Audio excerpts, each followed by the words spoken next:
It was a wild weekend across the league. Teams that did all right, lukewarm, not great, but then there are some that really impressed us, and we got to pick those, and we'll talk about them now. What do you got? I think the San Francisco 49ers deserve at least a moment on the show today for what they did. And this is a team that was coming off an emotional Monday night win against the Rams where they dismantled them, go all the way across the country, and then from the very start, absolutely dismantle the Carolina Panthers and do it on the road. Jimmy G was locked in, Debo was great, Kyle Juszczyk was great, but my big takeaway on this is, gosh, the Niners, they are so resilient. If you watch the game and you see the highlights, you see that. What you don't see is that they had a rash of injuries yesterday yet again. Look at all the players they've lost this season and the players that they've lost this game. They lost Bosa to a groin injury. We don't know what the latest is. Jimmy Ward broke his hand. Robbie Gould could not kick the rest of the game because he got hurt trying to make a tackle. Emmanuel Mosley is now out for the year. They have already been missing Eric Armstead, Trent Williams. Trey Lance, their starting quarterback, is out for the foreseeable future with the ankle. They lost Elijah Mitchell with the knee. They lost a first-round pick in Javon Kinlaw with the knee. Any other team, I think this would be, all right, pack it in. Season's over. We can't win on the road. We can't win games. We've lost 9 star players. They go out and they win by 22 points. This is what they've been through, and they went through it 2 years ago when they lost everyone to injury, and they still found a way. They went through it last year when they had all those injuries, and they still find a way. They're a 3-2 team with backups everywhere, and yet people step up. Talanoa Hufanga 1 week, and then this week you've got Juwan Johnson throwing off guys and making plays this week.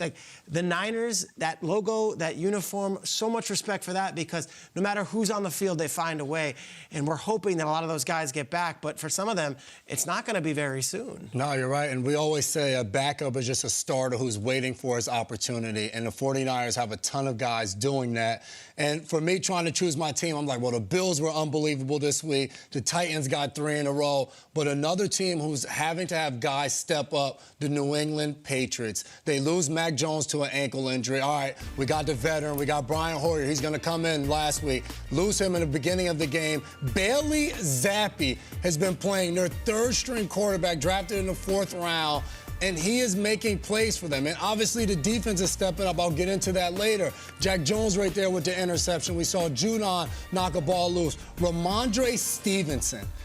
Damian Harris gets hurt early in the game, and we know they're the 1-2 punch. They're usually equal carries. Stevenson had over 160 yards running the football yesterday. Jacoby Myers, who we saw scored a touchdown, had over 100 yards receiving. Somehow this New England Patriots, who went into the week 1-3, found a way to get it done, shut the Detroit Lions out, and win this football game. I was impressed with the resilience, next man up mentality to be able to get the victory. They don't go away. They don't, and neither does the team I think James is going to talk about shortly, but I'm just going to go back to the New York Giants. I think the Giants fan base, maybe unlike any other, is very proud and very into their head coach. It really represents a lot to him. Peter couldn't help himself early in the show, and he just had to say Parcells and Coughlin. Had to go there. It's what they do, and they got a guy now. And they got a guy in Daboll, and they got a guy in Wink, and it's been a rough run. The Joe Judge thing was, I think, a disaster. I'm told allegedly Pat Shurmur was their coach for a while. The Ben McAdoo thing, tough. Last year, guys, we're doing quarterback sneaks on 3rd and 9. And now it's like, we got a coach that we love, we got a coach that we get behind, and we got this awesome defensive coordinator who just blitzed Aaron Rodgers on the biggest play of the game. It's really, really cool. Saquon is amazing, and they got some fun young players. But out of 32, I can't find a fan base that talks about their head coach, whether Parcells and Coughlin, but also the Jim Fossil moments. And there's so many others that they take ownership of about that is our leader, and they have one. And Brian Daboll, who is the coach of the year right now, I think, in a runaway, who coached the best game of the season in a runaway against the Packers.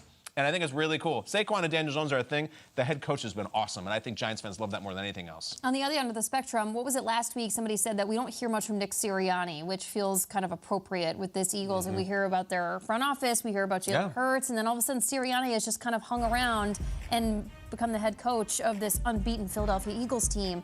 Their win yesterday in a vacuum, not necessarily impressive, but I'm sorry, they haven't lost a game yet this season. That is impressive in and of itself. It wasn't pretty, but guess what? You were on the road. You're figuring out weird ways to win games. And whether or not you are in the middle of your division, in a so-so division, you got to stack wins. And if you're at the top of a really good division, you still have to stack wins. Specifically, the special teams play for the Eagles. Jake Elliott, their kicker, their 6-year kicker, was out yesterday. So they signed this rookie. They bring up this rookie, Cameron Dicker, who goes 2 for 2. His long was 42. Wasn't that spectacular.